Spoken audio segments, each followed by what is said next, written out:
দীর্ঘ প্রায় ২ দশক পর চট্টগ্রামের মাটিতে পা রেখেছেন বিএনপি চেয়ারম্যান তারেক রহমান। দলীয় প্রধানের আগমনে উচ্ছ্বাসের নগরীতে পরিণত হয়েছে চট্টগ্রাম।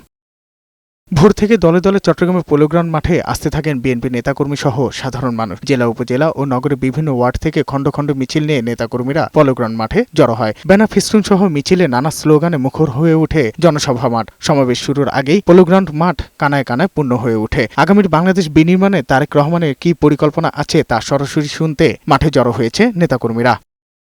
বেলা ১২টার কিছু আগে জনসভাস্থলে এসে পৌঁছান তারেক রহমান। এ সময় উচ্ছ্বাসে ফেটে পড়েন নেতাকর্মীরা। মঞ্চে উঠে হাস্যোজ্জ্বল মুখে হাত নেড়ে নেতাকর্মীদের অভিবাদন জানান দলীয় চেয়ারম্যান। পোলোগ্রাউন্ড মাঠে তারেক রহমানের এটি প্রথম সমাবেশ। এর আগে ২০০৫ সালের ৬ মে চট্টগ্রামের লালদিঘি মাঠে সর্বশেষ জনসভা করেছিলেন তিনি।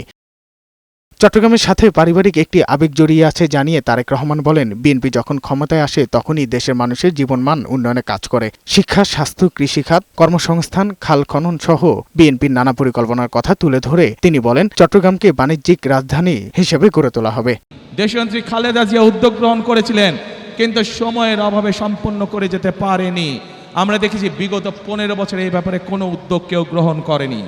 এই উদ্যোগ যদি গ্রহণ করা হয় তাহলে শুধু এই চট্টগ্রামের মানুষ নয়, সমগ্র চট্টগ্রাম সহ সারা দেশে বহু মানুষের কর্মসংস্থান হবে। সারা দেশে ব্যবসা বাণিজ্য অনেক চাঙ্গা হবে, যাতে করে মানুষের কর্মসংস্থান হবে, মানুষ চাকরি ব্যবসা বাণিজ্য করে খেতে পারবে। কি সেটি? বাণিজ্যিক রাজধানী। দেশের মানুষ পরিবর্তন চায়। ২৪-এর অভ্যুত্থানের মধ্যে দিয়ে সেই সুযোগ এসেছে। ১২ তারিখের নির্বাচনে বিএনপিকে ভোট দিয়ে জয়ী করলে সব প্রতিশ্রুতি বাস্তবায়ন করা হবে। দেশের আইন শৃঙ্খলা নিয়ন্ত্রণ এবং দুর্নীতিমুক্ত দেশ গড়ে তোলারও কথা বলেন তারেক রহমান। এই দেশের জনগণ, এই দেশের মানুষ যদি বিএনপির পাশে থাকে, ইনশাআল্লাহ আগামী দিনে আমরা একইভাবে কঠোর হস্তে দেশের আইন শৃঙ্খলাকে নিয়ন্ত্রণ করব, যাতে দেশের সাধারণ মানুষ, খেটে খাওয়া মানুষ যাতে করে নির্বিঘ্নে জীবিকা নির্বাহ করতে পারে। যে কোনো মূল্যে আগামী বিএনপি সরকার দুর্নীতির টুটি চেপে ধরবে। এই দুটি হচ্ছে আমাদের কমিটমেন্ট এই দেশের মানুষের কাছে। এদিকে ফেনীতে নির্বাচনী জনসভায় যোগ দেন বিএনপি চেয়ারম্যান তারেক রহমান। সমাবেশ স্থল কানায় কানায় পূর্ণ হয়ে যায় নেতাকর্মীদের পদচারণায়। বিএনপি ক্ষমতায় গেলে জনগণের ভাগ্য পরিবর্তনে কাজ করবে বলে জানিয়ে তারেক রহমান বলেন, প্রতিপক্ষকে নিয়ে কথা বললে জনগণের লাভ হবে না। জনগণের লাভের জন্য পরিকল্পনা বাস্তবায়ন করতে হবে। জনগণই হচ্ছে বিএনপির সকল রাজনৈতিক ক্ষমতার উৎস।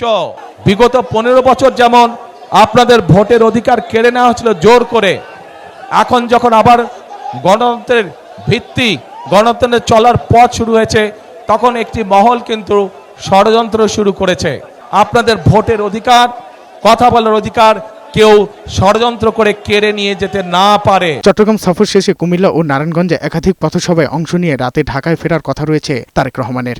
সাজ্জাদুর রহমান, বৈশাখী সংবাদ, ঢাকা।